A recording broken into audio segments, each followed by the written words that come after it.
Public Affairs very much thanks Residco, our sole corporate underwriter, for helping to make the production of this show possible.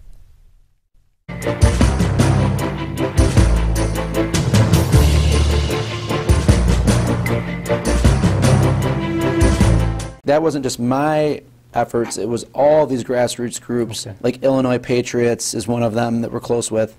There's many out there. Awake Illinois is another. There's some awesome grassroots groups that have all collectively put in the work to get to where we're at right now, which is that we're seeing the dam start to break. We've awakened enough people now, I think, to where it's going viral. For me personally, it starts in Flint, Michigan, where I was born and raised, which is a pretty gritty blue-collar town. Put myself through school at Western Michigan University. I got my degree in business administration. Started a business at a very young age. When I was 22 years old, my brother and I started a home remodeling company. And when the economy crashed in 2008, we lost our business and we lost everything. And I was in a very tough position financially. My wife, who's from the area, from the Chicagoland area, she and her family are very deeply rooted here. And she said, Nick, why don't you come to Chicago and start anew in the big city? So I followed my wife naturally, which was a great decision. And restarted. I started Matrix Home Solutions without two nickels to rub together, and now we're one of the largest home remodeling companies in the United States. Now that came by way of a lot of cost-prohibitive, painful trial and error. I remember grinding away for 15 hours a day, making less than minimum wage, building this business, and while still in a hole financially, because I've always been wired to pursue the American dream and to try to maximize the opportunities this great country provides. And so now, fast forwarding to 2020, our business is booming. We have over 100 employees. I'm watching on the news that this pandemic is on its way. And what did I see? I saw a ticker behind all of the newscasters on all the major networks showing cases and deaths and cases and deaths. And I thought to myself, wow, this feels an awful lot like an infomercial. But boy, there's something coming and we should probably take it seriously. When they shut us down and deemed us non-essential, that was really when this started for me. You know, the masking of the children in schools and what our PAC is all about now, fighting for children's rights, I think comes a little later on, you know, down the trail of my experiences. But back to the outset of the pandemic back in 2020, we played ball. You know, my business and my family, we gladly played ball and we were receptive to the caution. We masked our children for, you know, an entire school year. We shut our business down for over a month. We did everything we could to participate in thwarting this virus. And in 2021, all summer long, we had hit the 5th phase of reopening, and Governor Pritzker laid out metrics and different milestones we needed to reach to achieve optionality in the state of Illinois, and we accomplished those benchmarks. We had Lollapalooza. What was optionality? I don't remember what the exact metric was. Yeah, what does that mean? Well, if you recall, and I'm bouncing around here, but if you recall back in the summer of 2021, we had 5 phases of reopening that were laid out by the governor, and those phases were tied to certain benchmarks and metrics that needed to be accomplished to move on to the next phase of reopening, easing the restrictions, right? And in the summer of 21, we accomplished the 5th phase, and we were more or less living in a state of normalcy, if you recall. Yeah, when was that roughly in 2021? June of 20, somewhere in there. So let me just go back for a second. When you started this in 2020, when it came up in March, and you were talking, where were you geographically at that point, March of 2020? Here in Arlington Heights. Here in Arlington Heights, yeah. When you say here. Your business was in Arlington Heights, your business is based there, you do business in Illinois. And Michigan. And Michigan. And Wisconsin. Okay. Michigan actually was the first state, they locked down prior to Illinois, about a week prior. And we were actually deemed non-essential in Michigan, essential in Illinois to the end of the installation side of our organization. But all of our sales and marketing activities had to cease because we could no longer go out to customers' homes and meet with them face-to-face to go through the consultation process. So it really hit you a lot because you were trying, you had to do it virtual, you had to do it Zoom. We had to scramble. I mean, it was scary. Think about this, building this great business from scratch and now facing another catastrophe different than what we faced in '09, Right. but having realized the pain and suffering of loss and failure, facing that again in 2020 was scary. It was a scary But you played time. ball. You went along here in Illinois, you went along with the governor, and now scroll forward. We scroll back to when you were like in June of 2021, you were for the 5 phases. You thought we were kind of done with it in large part, right? What happened? Yes. Well, throughout the course of all of it, I saw the inconsistencies and a lot of the hypocrisy in the policies, but nonetheless, I played ball. In July of 2021, there was a House Bill 2789 that was put on the floor. The Senate denied that bill, and the witness slips were overwhelming against this bill. But this bill, what it called for was giving the governor unilateral authority under his emergency powers to govern over both public and private schools relative to the pandemic mitigations. And so once that bill failed, he made the announcement that he wanted the districts to do what they should have been doing all along, and that's make their decisions on a local level. Okay. So many of the districts, if not most of them in the state, spent a few weeks looking at the science, the metrics, the wishes of the parents. They met several times and had meetings to determine, for instance, in my district, they determined 6-0, by vote of 6-0, mask optionality. So the governor, seeing this from afar, didn't like it apparently, because he stepped back up in front of the podium 2 weeks later and said, "No, I've changed my mind. You guys don't get to make your own decisions. We're masking all the children in both public and private schools. And by the way, if you defy my orders, the Illinois State Board of Education is going to revoke your recognition status." And this is roughly, what, June or July of 2021? This was August of 2021, August 2021. before school had started. I see. They're getting back, they thought, to go back unmasked, back to normal, back to in-person education. They thought, Illinois Yes. thought that, but they were wrong, right? Right, and the parents were rejoicing when they were told by their school districts that they would have optionality. The parents were actively involved in making those decisions with the school board, and they were devastated 2 weeks later when the governor said, "No, change of heart, you're going to follow my orders or else." And everyone fell for it, everyone. Just from one broadcast. He had the power? Well, he gave the appearance of having the power, didn't he? And he was using the threat of the Illinois State Board of Education as his hammer for those who failed to comply. And the sports were important then too, right? Because what was he going to do about the sports? How did he use that as a lever?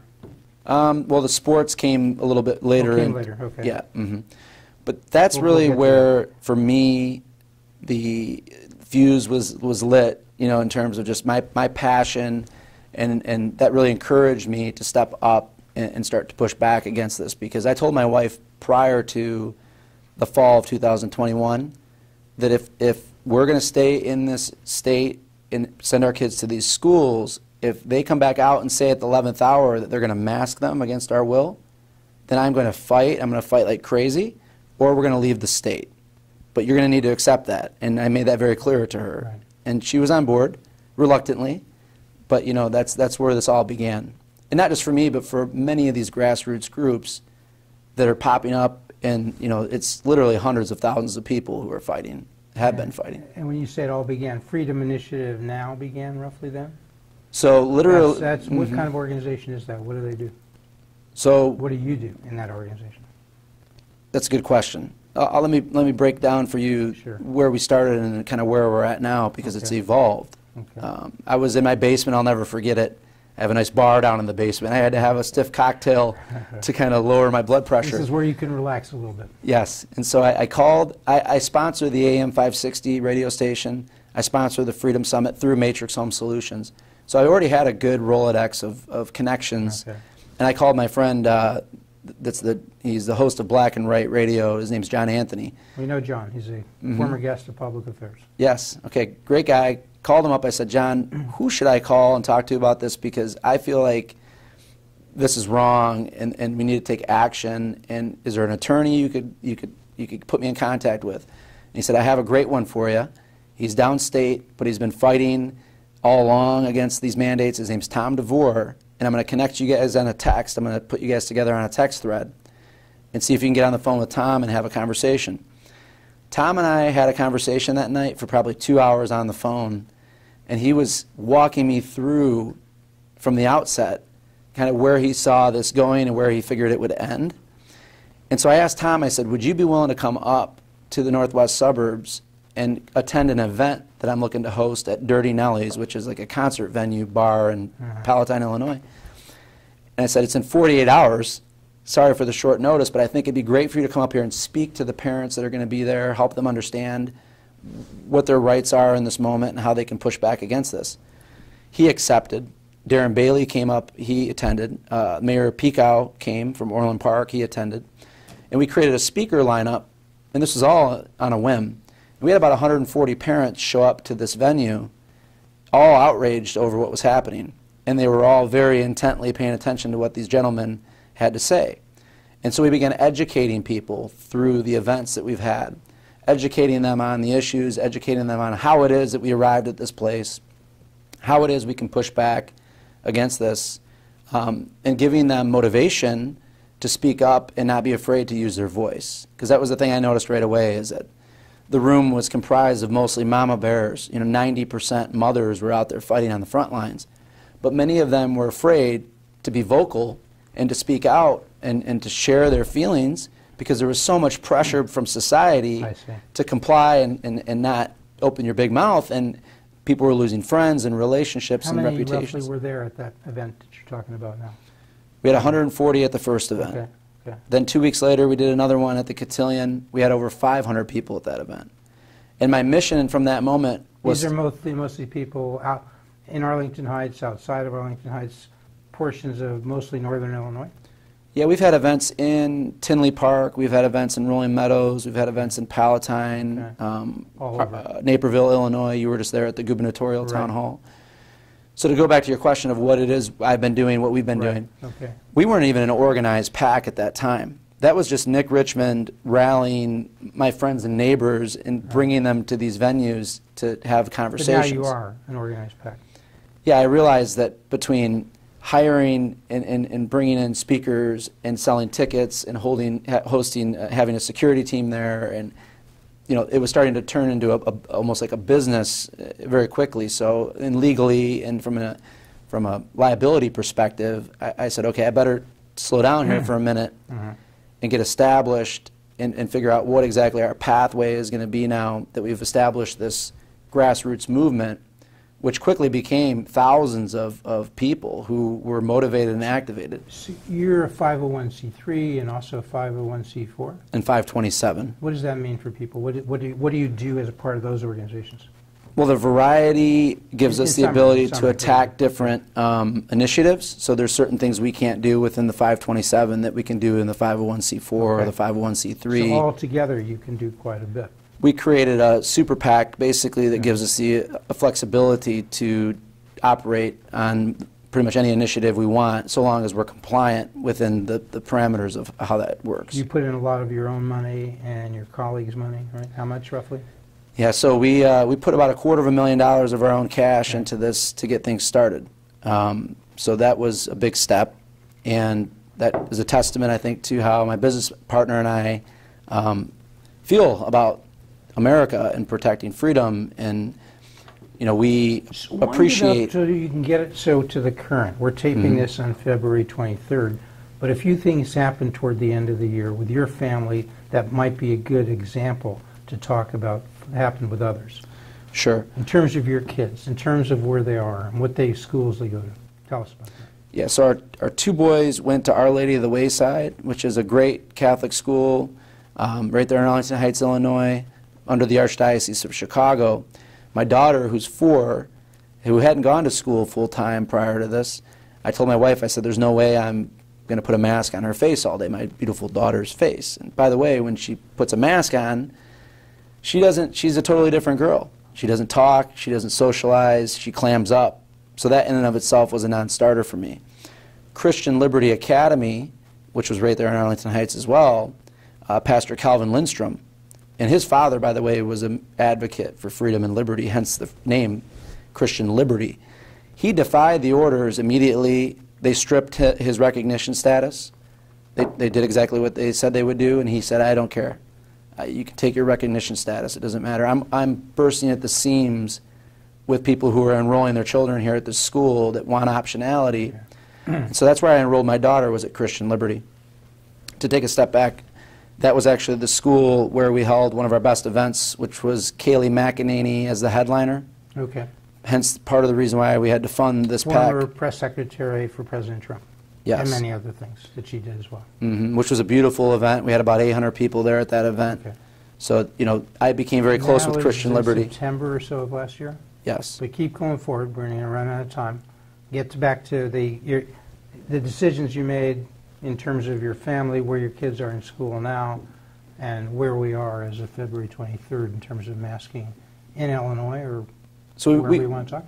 We followed the guidance of Tom DeVore, for example. We went to the school boards. We continued to rally people, peacefully making our point that we want optionality. These children are our children. You know.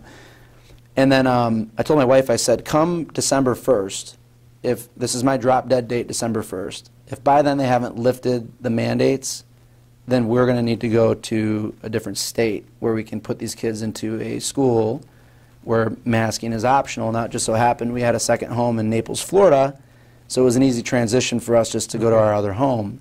But I drew a line in the sand, which was something I recommended to many parents, is that this will go on forever if you don't determine at which point you're willing to say enough is enough, I'm done, right? Whether that's pulling your kids out and putting them into a homeschool situation, getting them into a Christian Liberty school, if you can find one that has room. You know, there's other options out there. Create their own school choice, even though the state is not saying, here's your $20,000 we spend per kid per year, spend it at the school of your choice. If you can scrape together the funds or you're in the position to do it, exercise school choice. Is that what you're telling them? Yeah. Set a goalpost, your own goalpost. Set a goalpost. If the governor well, because there was no goalpost in sight at during this phase, right? It went away. There was no more phases of reopening. Come to December 1, what happened? We were at a 1.7% positivity rate, by the way, Illinois. while masking children in schools. Right. So we were well below the metrics that were determined by the governor during the summer. Yet he's still masking. Right, with no explanation, with no reasoning. You know, and I want to make something clear here. I'm not an anti-mask, anti-vax person. We participated gladly, and we felt like we played our part in thwarting the virus. It just, you know, it's like fool me once, fool me twice. That was my mindset, is that we're not 1.7%. We've had enough. And I think a lot of people felt that way. So what'd you do? We ended up moving to Naples, Florida, and on Christmas Day we went down to Florida, and we enrolled the kids down there in schools. How'd it work out there? It was interesting. My son's at a great private school down there where masking is optional, but beyond that, it's just a great school. I mean, the level of education is outrageous.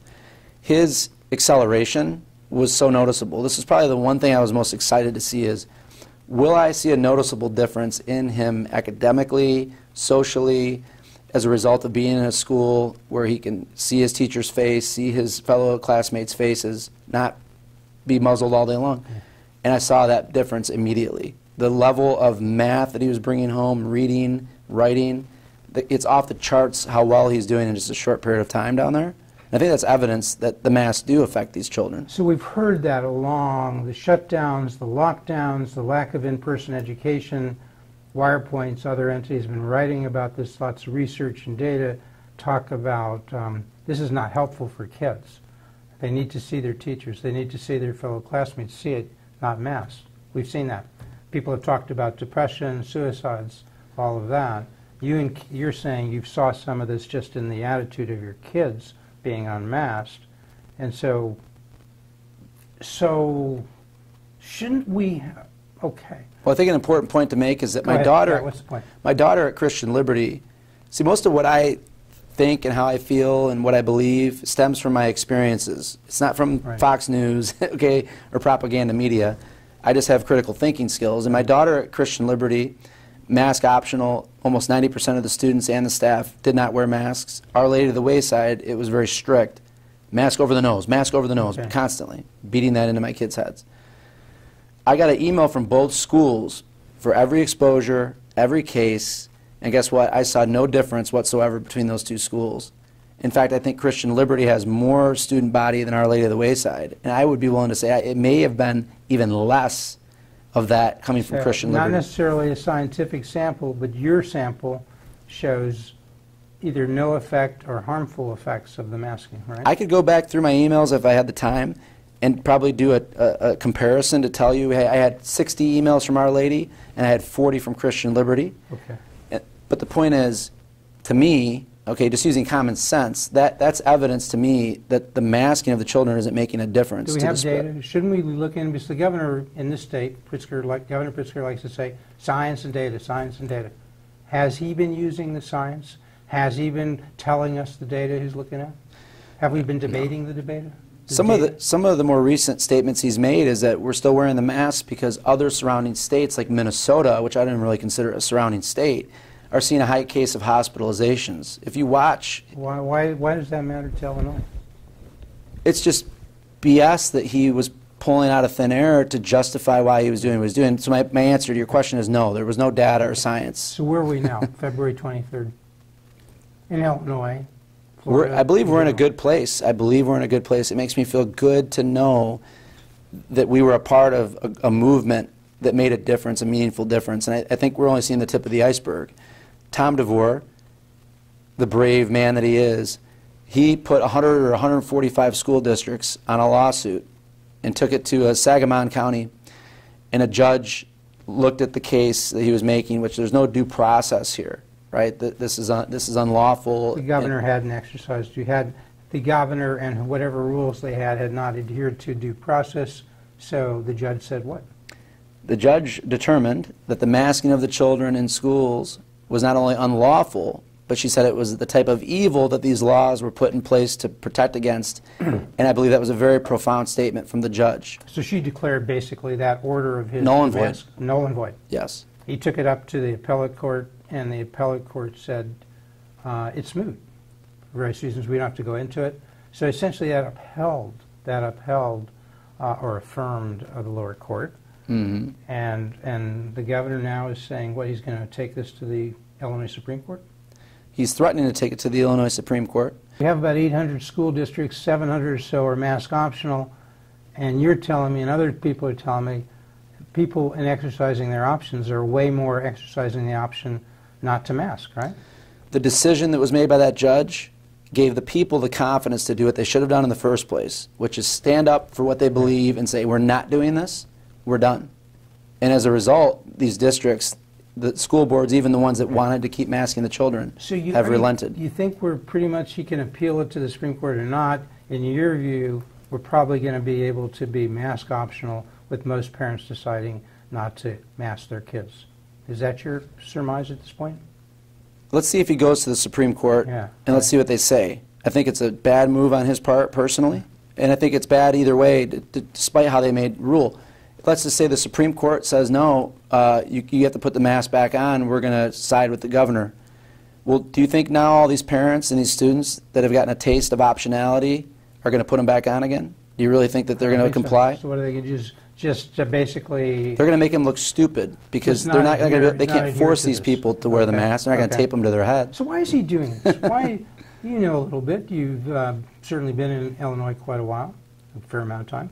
You might know the governor a little bit, Governor Pritzker. Never met him. Well, why is he doing this now? I think there are only 4 states left with a mask-wide rule, statewide mask rule. Many Democratic states, like Illinois, a blue state, have said, we're going maskless. So why is the governor doing it? Is it even good politics? I mean, isn't he losing votes running for re-election? Yeah, well, we'll see. Why do you suppose he's doing it? Well, that's a great question. You know, that's a question I ask often. I invited him to our gubernatorial town hall. Didn't show. He was invited to attend so we could ask these questions, and you know, we're an independent PAC, so and he didn't show up. Who is he close to? He's a Democrat, the Democratic Party, the biggest, most significant factor in affecting their decisions. We all know what that is, right? Teachers' unions. Yes. I mean, they're the ones who said vaccinate, put the teachers first to vaccinate. After they got vaccinated, still they're going to say we need to wear masks. They're still saying that. So are the teachers' unions sort of got the governor in the palm of their hand? Yeah, you could say that. You could also say that you could also point to the supermajority in the legislative branch, and we could talk about how he's rolled these powers now for 700 days, and it was to the legislative branch's duties to deal with removing him of those powers, and they didn't. They didn't. No. Because we have a single party. It's the Democratic Party. Correct. The Republican Party has not really stood up and pushed back as much as they could have. And so, I don't know, the Declaration of Independence, the Illinois Constitution, the U.S. Constitution, you know, do people have power here? Unfortunately, what I've learned through this, or fortunately what I've learned maybe through this movement that we've created, is that very few people have read the Declaration of Independence or the Constitution, maybe even since they were in high school. We always have it. Declaration of Independence here, folks, and the U.S. Constitution. Don't leave home without it. Carry it wherever you go. That's your vaccine passport there. That is it. I mean, this is your freedom passport. Which Lightfoot's about to drop the vax passports here in Chicago. Isn't that interesting? Right. So it's all going your way. We have the State House right now, which is huge, 118 seats up for grabs. Illinois Supreme Court, yeah, in November. Governor's race, the Attorney General. Yeah. There's 4 or 5 key races that we, the people, need to get involved in. And that's despite who it is you would choose to support. Right. Do your own due diligence and decide who it is you want to support, but support them and actually participate in the process. Because if you don't, someone else will, and you may not be happy with the outcome. But how can you be so upset about it if you didn't actively participate? You got Jesse Sullivan, you got Darren Bailey, Gary Rabine, Paul Schimpf, Richard Irvin, and Max Solomon. 6 people. On the Republican side running in that primary, you got J.B. Pritzker. I don't think he's got a challenge in the Democratic side. You got the statewide ticket with some guidance and help, perhaps some guidance and some help, okay, from Ken Griffin, maybe to the tune of $150 million, maybe to the tune of $300 million. There's a lot going on. What do you think of Ken Griffin and his slate and his involvement? I don't know him personally. I know that he's involved. I know that he's put out some big claims. We'll see. You know, we'll see what it is that he decides to do. Okay. I think the money is important. Obviously, you have to have the money to market your brand. I'm a businessman. I understand the importance of that. But it's how you spend the money that matters as well. And it's the grassroots movement, in my opinion, the belly-to-belly, face-to-face interaction that's going to make the difference for the people on the Republican ticket. They're receiving millions of dollars in funding, even when they're closed down, even during that stretch where they were learning remote. There was no food being served. The school didn't need to be clean. The utilities probably weren't running nearly like they were. They didn't need to have the same level of staff during that stretch, but yet my taxes continued to stay at the same level. I didn't get a break in my tax dollars. And they received millions of dollars in funding to boot. Okay. Where did the money go? What are the schools doing with all of these funds that they've received? Oh, that's a good spot to enter, exit, because, yeah, where did the money go? Where did, you know, we had $186 billion, people, our regular viewers would know, came into Illinois from the feds. We had $8 billion come directly to the state government. We had $6 billion come directly to schools. We had another chunk go directly to cities around the state of Illinois. Where did the money go? We will find out perhaps in another show when we have our guest, Nick Richmond. Here's one thing I'll say in closing on my side.